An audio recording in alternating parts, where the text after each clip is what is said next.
मेरा नाम फरजाना है। मेरी बेटी पैदा हुई तो इंतहाई बदसूरत और काली थी। इससे पहले मेरी दो बेटियां और एक बेटा पैदा हुआ था, मगर मेरे पहले तीनों बच्चे बहुत ही खूबसूरत और सफेद रंगत के थे। जब इस बार मेरी बेटी पैदा हुई तो उसे देखकर मेरा तो दिल ही जल गया था। मेरा दिल तो उसे उठाने या बुलाने को भी नहीं चाहता था। उसकी परवरिश भी मैंने अपनी एक मुलाजमा से करवाई थी। एक दफा जब वो बहुत छोटी थी तब सीढ़ियों से गिर पड़ी। उसकी तरफ किसी ने भी तवज्जो ना दी, बल्कि मेरी बाकी औलाद सारी की सारी अपने कामों में मसरूफ रही। वो अकेले ही काफी देर तक रोती रही। जब रो रो कर थक गई तो खुद ही उठकर खड़ी हुई और आंसू पोंछते हुए अंदर कमरे में चली गई। मैं ये सारा कुछ खुद अपनी आंखों से देख रही थी। मेरे दिल में एक दफा भी ये ख्याल नहीं आया कि ये भी तो मेरी बच्ची है, इसे भी तो मैंने ही पैदा किया है, मैं कुछ तो इसका ख्याल करूं। बल्कि मैं तो एक माँ होते हुए भी ऐसे अनजान बनी रही कि जरा भी उसकी जानिब तवज्जो नहीं देती थी। वक्त गुजरता गया और मेरी सारी औलादें जवान हो गईं। मेरी औलादें जैसे ही पढ़ाई से फारिग हुईं तो उनके रिश्ते आना शुरू हो गए और एक एक करके सबकी शादी हो गई, सिवाय मेरी बदसूरत बेटी और बेटे के। मेरी दो बेटियां अपने घरों में राज कर रही थीं और अब इस छोटी की शादी की फिक्र मुझे दिन रात अंदर से किसी दीमक की तरह खाए जा रही थी। कई दफा मैंने उसके अब्बा से बात की कि आप कोशिश करें कि इसका कहीं खानदान में ही रिश्ता हो जाए। वो मेरी तरफ रहम भरी नजरों से देखते और कहते, बस तुम दुआ कर दिया करो। मैं उनसे ज्यादा बहस ना करती, क्योंकि मैं जानती थी कि आजकल लोगों के मयार किस कदर ऊंचे हो गए हैं। एक दिन मेरे मोहल्ले की एक औरत हमारे घर में आई और कहने लगी, उसके पास एक बड़ा ही अच्छा रिश्ता है, अगर आप लोग करना चाहें तो उन्हें हमारे घर ले आए। बस लड़का माजूर है, लेकिन उसका बाप अच्छा खासा कमा लेता है। अगर तुम लोग करना चाहो तो मैं कल ही लोगों को यहाँ बुला लेती हूँ। मैं भला क्यों इनकार करती। मैंने उस रिश्ते करवाने वाली से कहा कि ठीक है, बुला लो। अगले ही दिन वो लोग हमारे घर आ गए। लड़का भी साथ था। वो बेहद खूबसूरत और हसीन लड़का था, सिवाय इस बात के कि वो दोनों टांगों से माजूर था। हमें तो लड़का बड़ा ही पसंद आया, लेकिन दिल में वो ही डर था कि कहीं ये भी बाकी रिश्तों की तरह इनकार करके ना चले जाएं। बस फिर वही हुआ जिसका डर था। जैसे ही मेरी बेटी उन लोगों के सामने आई तो वो गुस्से से एकदम उठ खड़े हुए। लड़का अपनी बैसाखियों के सहारे खड़ा हुआ और निहायत गुस्से में कहने लगा कि मेरे लिए आप लोगों के पास एक यही लड़की रह गई थी क्या? हम सब बड़े ही परेशान हुए कि अगर एक माजूर इंसान ने ये जुल्म किया है तो बाकी क्या करेंगे। इन्हीं सोचों से मेरा ब्लड प्रेशर बढ़ना शुरू हो गया और मैं मरीजा बनकर रह गई। मेरे शोहर तो कहते कि अगर शादी नहीं भी होगी तो क्या मसला है, कुछ लड़कियां जो कि खुद शादी नहीं करती, क्या उनका कोई मुस्तकबिल नहीं होता। मैं अपने शोहर की तरफ भी देखती, लेकिन वो अखबार पढ़ने में इतना मगन होते थे कि मैं फिर दोबारा बात ही नहीं करती थी। मेरी बदसूरत बेटी का नाम साइमा था, जिससे मैं नफरत भी इंतहा की करती थी। मेरे पास आई और कहने लगी कि मैं आगे पढ़ना चाहती हूँ। मेरी सारी बेटियों ने बस मैट्रिक तक ही पढ़ा था, लेकिन इसने तो बीए भी कर लिया था। लेकिन अब फिर वो अपने बाप के सामने खड़ी थी कि मुझे मजीद पढ़ने की इजाजत दे दे, लेकिन मैंने मुकम्मल तौर पर मना कर दिया। वो मायूसी के आलम में वापस अपने कमरे में चली गई। दूसरी तरफ आजकल मेरे बेटे अरशद पर अमेरिका जाने का भूत सवार था। वो किसी भी तरीके से अमेरिका जाना चाहता था। एक दिन अपने बाबा से कहने लगा कि मैं अमेरिका जाना चाहता हूँ, यहाँ कुछ भी नहीं है। वो अपनी दादी का बेहद लाडला था, इसलिए दादी ने बिना कुछ सोचे समझे उसे एक ही मिनट में इजाजत दे दी थी। तब मैंने खूब एहतजाज किया, लेकिन मेरे एहतजाज से क्या होता। उसने जल्दी से सारी तैयारी मुकम्मल की और मेरा प्यारा बेटा अरशद एक हफ्ते के अंदर अंदर ही अमेरिका चला गया। मैं उसकी जुदाई में बेहद उदास रहने लगी। एक दिन मेरी तबीयत कुछ बिगड़ गई। तब मेरी छोटी बेटी साइमा ने मेरी बड़ी खिदमत की, लेकिन मैंने उसे मुंह ना लगाया। कुछ दिनों तक मेरी तबीयत कुछ बेहतर हुई तो रिश्ते करवाने वाली एक दफा फिर मेरे पीछे पड़ गई, क्योंकि जब से अरशद अमेरिका गया था हमारे घर में दौलत की रेल पेल हो गई थी। उस रिश्ते वाली के सामने मैंने हाथ जोड़ दिए और कहा कि साइमा की शादी कहीं भी करवा दो, मैं तुम्हें ढेरों पैसे दूंगी। मुझे तसल्ली देते हुए वो चली गई। कुछ ही देर बाद मेरी सास भी अपने कमरे से बाहर निकल आई और मुझे तसल्लियां देने लगी। मैंने उनसे कहा कि अम्मा, आप ही कोई वजीफा बताएं, जो मैं करूं और साइमा से हम सबकी जान छूट जाए। अम्मा ने एकदम से मुझे कहा कि बहू, इतनी नफरत भी ठीक नहीं होती। मैंने अपनी सास की आंखों में कुछ उदासी देखी तो उनसे पूछने लगी कि क्या बात है, आप एकदम से इतनी संजीदा क्यों हो जाती हैं। वो मेरी बात का जवाब दिए बिना ही आगे की तरफ बढ़ गईं। बस इतना कहा कि मुझे ऐसा लगता है कि कुछ बहुत ही बुरा होने वाला है। मेरा दिल बड़े ही जोरों से कांप उठा था। भला ऐसा भी क्या बुरा होने वाला है। मेरी कई दफा पूछने पर भी वो कुछ भी नहीं बताती। बस खामोशी का लिबादा ओढ़े कई कई दिन तक कमरे से बाहर ही ना निकलती। मैं अक्सर एक बात नोट करती कि मेरी सास जब भी कमरे में जाती तो वो एक संदूक खोलकर बैठी होती, फिर कुछ याद आने पर जल्दी से उठती और फिर दरवाजे की कुंडी जल्दी से लगाती, फिर आस पास देखती और उस संदूक को धीरे धीरे खोलते हुए उसमें से एक बड़ा सा पैकेट निकालती और फिर उसको चूमना शुरू कर देती। मैंने बहुत दफा देखने की कोशिश भी की और अपने मियाँ से भी पूछा, वो भी कोई और ही बात शुरू करके बैठ जाते। मेरी दो बड़ी नंदे भी थीं जो कि दूसरे शहरों में रहती थीं। वो बड़ी देर के बाद चक्कर लगाया करती थीं। इस दफा जब मेरी सास की हालत संभल ही नहीं रही थी तो मैंने अपने शोहर को कहकर अपनी नंदों को यहाँ अपने यहाँ बुला लिया। जिस रात दोनों घर आईं, मेरे शोहर की अचानक तबीयत खराब हुई। वो एकदम से हमें छोड़कर इस दुनिया से चले गए। ये सब कुछ इस कदर अचानक हुआ कि मैं तो काफी दिनों तक इस सदमे से बाहर नहीं निकली।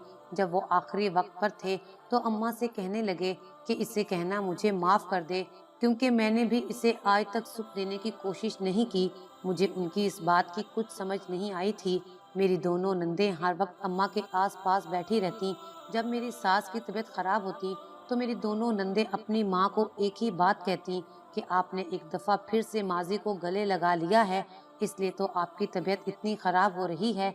अम्मा जी ने बेटे की मौत का भी बेहद असर लिया था, लेकिन उनका वो संदूक उनकी जिंदगी का बहुत बड़ा हासिल था। माजी में ऐसा क्या हुआ था, मैं बहुत सोचती रहती, लेकिन मुझे कोई कुछ भी नहीं बताता था। मेरी नंदे आई हुई थीं। मैं चाहती थी कि उनकी मौजूदगी में ही साइमा के फर्ज से फारिग हो जाऊं। जिस रिश्ते वाली से मैंने ये बात की हुई थी उसने आज शाम को आना था। जैसे ही वो घर में आई तो कहने लगी, बाजी, ऐसा रिश्ता लाई हूँ कि आप भी दंग रह जाएंगी। मैंने कोई तवज्जो ही नहीं दी। सब कुछ ही मेरी बड़ी नंदों ने तय किया। कहने लगी कि वो लोग कल आएंगे और आपको फिर बताएंगे। और फिर मैंने कुछ अच्छे खाने बना लिए। लड़का इस कदर हसीन और दौलतमंद था कि मैंने रिश्ते करवाने वाली से कहा कि तुम किसका रिश्ता ले आई हो, तो वो कहने लगी कि बाजी, न जाने ये लोग क्यों इतने बाजिद थे। वो कहने लगे कि बाजी, हमें आज ही लड़की वालों के घर ले चलो। लड़के की माँ नहीं आई क्योंकि वो शरई पर्दा करती थी। एक लड़का आया और उसके साथ उसकी एक फुफ्फो आई थी। जैसे ही मेरी बदसूरत बेटी साइमा उनके सामने गई तो लड़के ने उठकर ताजीम से इस्तकबाल किया और वो उसे एक ही नज़र में पसंद कर चुका था। मैं तो एकदम से हैरान हो रही थी। खैर, हम लोग भी उनके घर गए। मेरी बेटी की होने वाली सास सामने आई, कुछ ही देर के लिए, वो भी मुकम्मल पर्दे में। हम लोग बड़े ही हैरान हो रहे थे कि इस कदर अमीर घर में मेरी बेटी जा रही है। लड़के वालों को शादी की जल्दी थी, इसलिए एक माह के अंदर अंदर शादी कर दी गई। मेरी काली कलोटी और बदसूरत बेटी के लिए ऐसा रिश्ता किसी भी नेमत से कम नहीं था। हमने उसकी शादी की और फिर कभी भी पलटकर खबर ना ली। अब तो मुझे बस अपने बेटे की शादी करनी थी, जैसा कि हर माँ की ख्वाहिश होती है कि वो जल्द अज जल्द अपने बेटे के सर पर सेहरा देखे। लेकिन मेरा बेटा तो इस तरफ आता ही नहीं था। मैंने जब अरशद को जज्बाती ब्लैकमेलिंग शुरू की तो वो भी आगे से कहने लगा कि अगर किसी ने मुझे बहुत ज्यादा तंग किया तो वो ये दुनिया ही छोड़ देगा। आखिरकार मुझे ही हथियार डालने पड़े। घर में गहरा सन्नाटा था। मेरी सास अपने कमरे में होती थी। एक दिन मेरी बड़ी बेटी घर आई और कहने लगी कि अम्मी, हम सब लोग बाहर के मुल्क जा रहे हैं। उसकी बात सुनकर मेरे पैर तो जमीन पर ही नहीं लग रहे थे। ढेरों दुआओं के साथ मैंने बेटी को रुखसत किया। मेरी बड़ी दोनों बेटियां बड़े ही अच्छे घरों में गई थीं।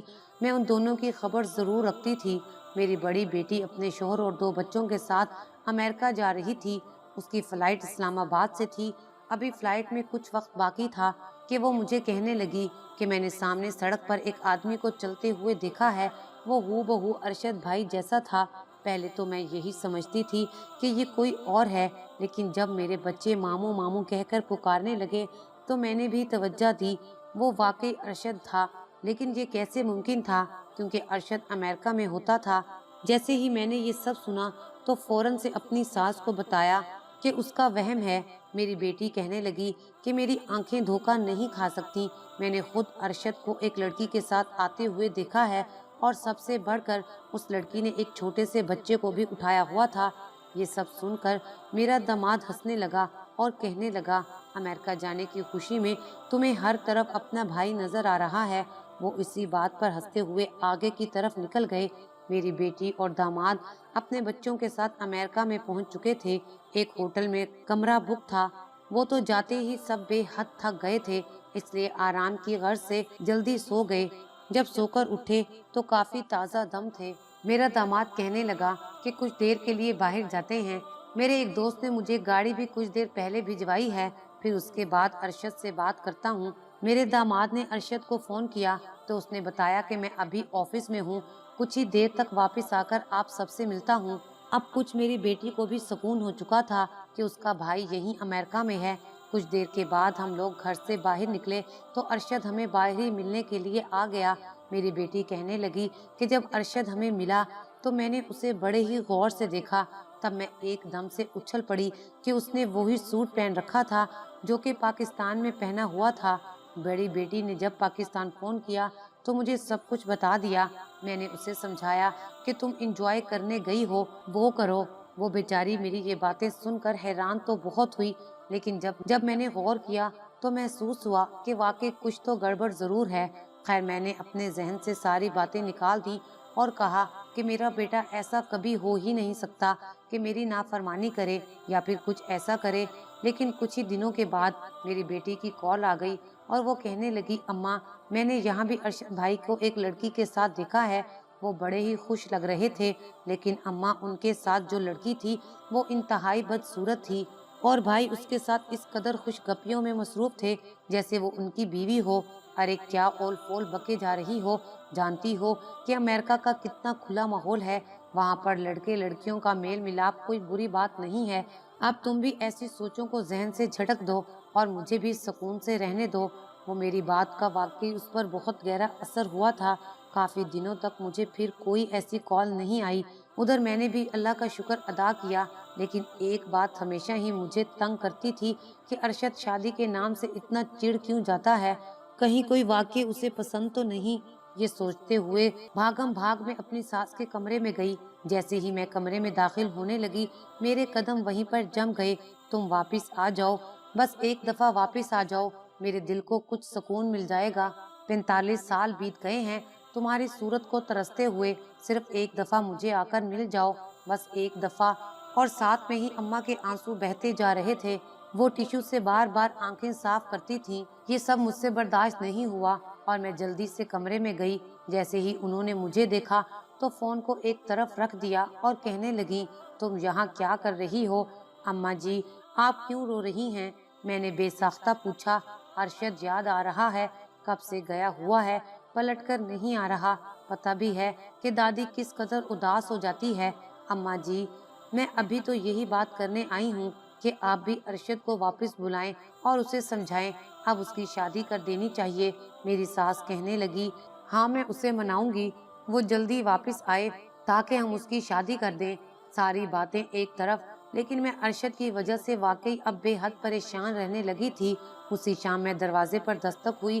جیسے ہی میں نے دروازہ کھولا ایک پاگل سا لڑکا کھڑا تھا اور وہ مجھے دیکھ کر بولا، تم تو عیاشی کی زندگی بسر کر رہی ہو اور بڑی خوش ہو، اپنی بدصورت بیٹی کو ایک اونچے گھرانے اور بے حد خوبصورت لڑکے کے ساتھ بیاہ دیا تو کیا تمہاری ذمہ داریاں ختم ہو گئیں؟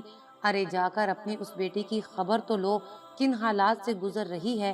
اگر تو نے اب بھی اس کی خبر نہ لی تو تجھ پر اللہ کا ایسا عذاب نازل ہوگا کہ ساری زندگی معافی مانگتی رہ جائے گی مگر معافی نہیں ملے گی۔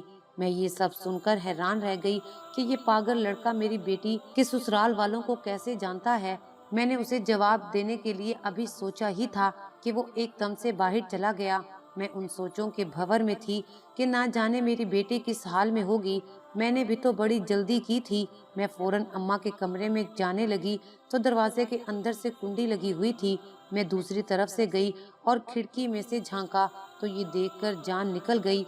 वो बेड के नीचे से एक संदूक निकाले बैठी हैं। उनमें से कुछ जोड़े निकालकर बार बार दिखती हैं, फिर आंखों से लगाती हैं।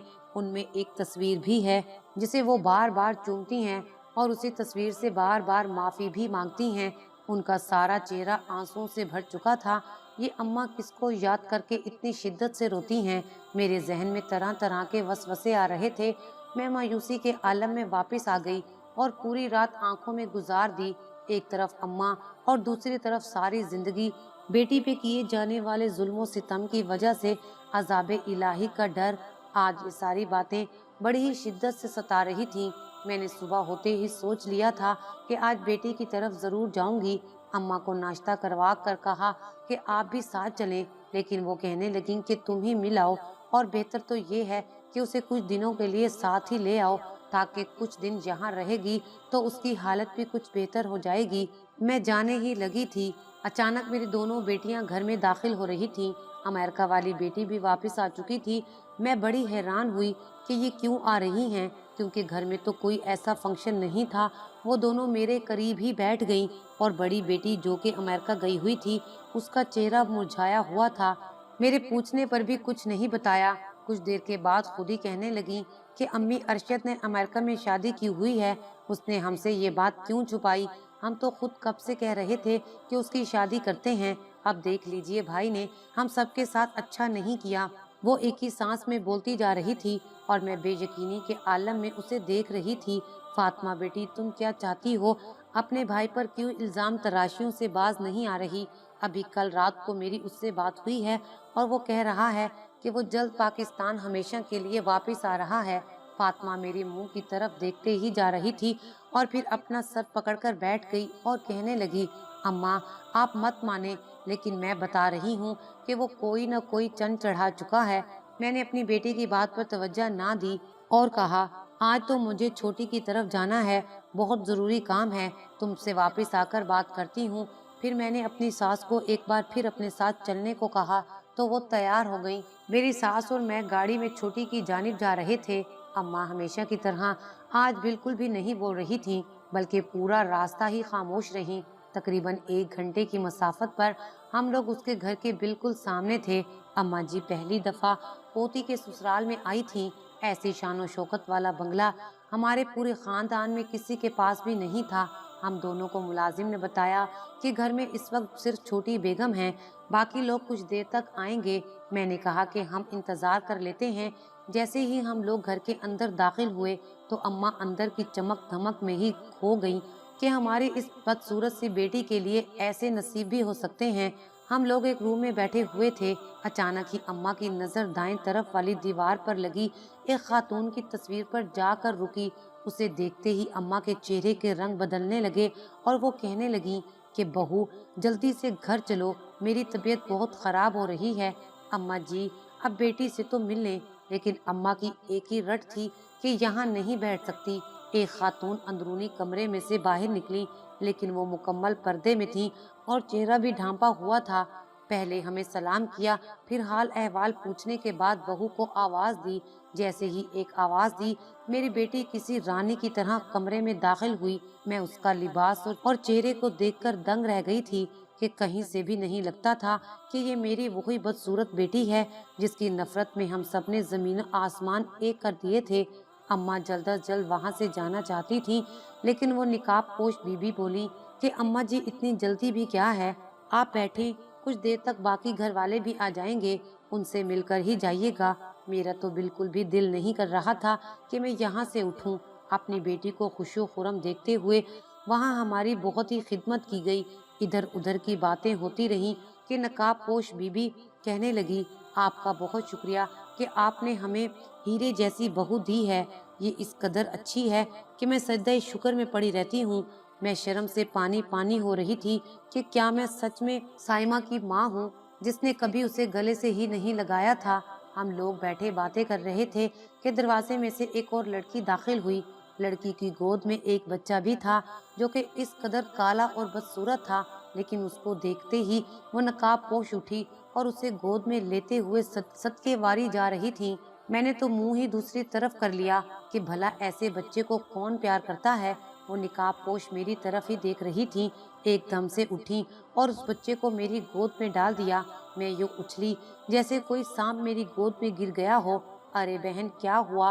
अपने खून से कौन बेजार होता है? मेरे पैरों तले से जमीन ही निकल गई कि मेरी बेटी 3 माह में कैसे माँ बन सकती है।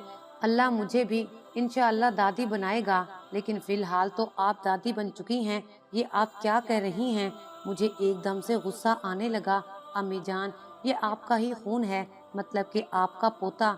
मैंने पीछे मुड़कर देखा तो अरशद खड़ा था। मेरे पैरों तले से जमीन निकल गई। मैं आगे बढ़ी ताकि उससे पूछूं कि तुमने यहाँ मुंह काला करना था। जैसे ही मैं आगे बढ़ी, उस निकाब पोश ने पर्दा उठा दिया। मेरी सास उसे देखकर एकदम से सकते में आ गई। मेरी तो समझ में ही कुछ नहीं आ रहा था कि ये सब कुछ क्या है। अम्मा जी, ये सब कुछ क्या हो रहा है? मुझे भी तो कुछ बताएं। इसी असना में मेरी छोटी बेटी साइमा आगे बढ़ी और कहने लगी, अम्मी, मैं तो छोटी फूफो की ही बहू बनी हूँ। मेरी सास ये सब सुनकर सोफे पर ही गिर गई। वो कुछ भी बोलने के काबिल ही नहीं रही। एकदम से ये सब सुनते ही वो माजी के खुले दरीचों में चली गई। मेरी सास बताने लगी कि कई साल पहले जब फाखरा पैदा हुई, मेरी पूरी औलादों में से ये सबसे ज्यादा बदसूरत थी, इंतहाई काली कलोटी। ऐसी बदसूरत लड़की मुझे किसी भी सूरत में कबूल नहीं थी। हमारे ड्राइवर की कोई औलाद नहीं थी। उसने जब देखा कि हम अपनी इस बेटी के साथ बुरा सलूक करते हैं, उसने मुझसे फाखरा को मांग लिया और अपनी बेटी बना लिया। बस फिर हमारा उस ड्राइवर से भी कभी कोई राब्ता नहीं हुआ। अब सास चुप हुई तो मेरा बेटा अरशद बोल पड़ा, कहने लगा, फिर मैंने राब्ता किया अपनी इस फुफ्फो से, और वो ऐसे कि मेरी इस फुफ्फो की बेटी जो बिल्कुल अपनी माँ की हम शक्ल और बदसूरत थी, वो यूनिवर्सिटी में मेरे साथ पढ़ती थी और हमने एक दूसरे को पसंद करके शादी कर ली थी। वो मुझे बेहद अच्छी लगती थी, क्योंकि दिल तो किसी पर भी आ सकता है। बस मेरा दिल भी आ गया। फिर मैं दादी का बेहद लाडला होने की वजह से उनके कमरे में मौजूद तमाम अशिया से बाखबर था। एक दिन मैंने संदूक में तमाम तस्वीरें और कपड़े देख लिए थे, लेकिन हमारे घर में तो खूबसूरती को ही तरजीह दी जाती थी, इसलिए मुझे इल्म था दुनिया इधर से उधर हो जाए, आप लोग कभी भी मेरी बात नहीं मानेंगे। इसलिए मैंने उस लड़की से शादी कर ली, छुप कर नहीं, बल्कि अपनी फुफ्फो की मर्जी से। आप लोगों ने उन पर इस कदर जुल्म किया था। इतने साल पहले दादी खूबसूरती का मेयार आपने महज गोरे रंग को ही बना लिया था। आपने कभी फुफ्फो का हाल तक नहीं जाना। फिर जब मैंने शादी कर ली तो मेरी छोटी बहन के लिए फुफ्फो ने मुझसे बात की। मैंने उस रिश्ते वाली को आपकी तरफ भेजा और यूं छोटी बहन की शादी फुफ्फो के बेटे से हो गई और वो आज बेहतरीन जिंदगी गुजार रही है। आज मेरे बेटे ने सबकी आंखें खोल दी थी। मैं, मेरी नंदे और मेरी सास एक दूसरे से लिपट गईं और ना जाने कितनी देर तक रोती रहीं कि बरसों के बाद उनका मिलन हो रहा था।